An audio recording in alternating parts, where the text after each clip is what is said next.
Alors pour moi, Jean-Paul II a été important dans ma vie. En fait, j'avais 1 an quand il a été élu. Alors pour moi, pendant de nombreuses années, c'était Jean-Paul II le pape. Et quand il est décédé, c'est comme j'avais de la misère à entrevoir que quelqu'un d'autre que Jean-Paul II pouvait être pape, là. Pour moi, c'était Jean-Paul II. C'était notre pasteur. Euh, j'ai eu la chance de participer à la JMJ de Toronto en 2002. Puis là, j'ai vraiment découvert l'Église universelle. On était tous là rassemblés avec nos différentes origines, notre culture, nos langues différentes. Mais il y avait une joie qui était là, comme si c'était un party de famille, là. Puis on était rassemblés autour de notre pasteur, autour de Jean-Paul II. On était tous, c'est ça, les enfants de Dieu, là, tous ensemble, là, unis. C'était une belle expérience. J'ai vraiment découvert l'Église universelle.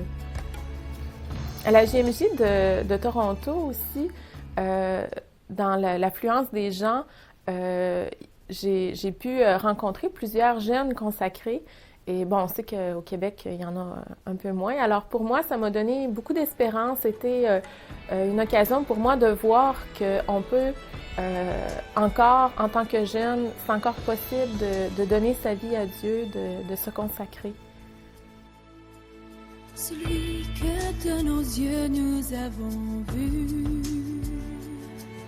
celui que de nos mains nous avons pu toucher, celui que nos oreilles ont entendu, celui que dans nos cœurs nous avons rencontré. Voilà celui que nous vous annonçons, qui a resplendi sur la terre où nous vivons. Et s'il fallait qu'au plus Ce qui m'a marqué le plus de Jean-Paul II, c'est une phrase qu'il nous a dit au cours de la messe de clôture à la JMJ de Toronto. Il nous disait « Et si vous entendez au plus profond de votre cœur cet appel au sacerdoce ou à la vie consacrée, n'ayez pas peur de suivre le Christ sur la voie royale de la croix.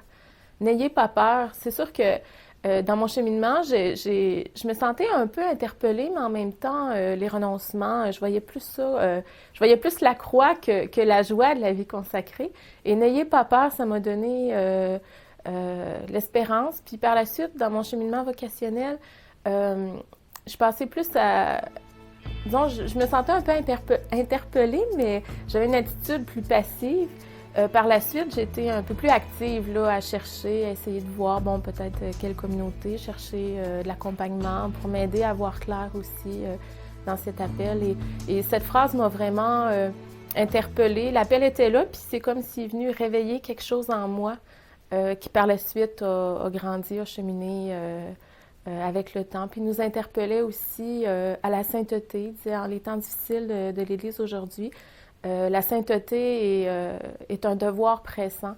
Alors, continuer là, le cheminement lentement auquel tout baptisé est appelé à la sainteté.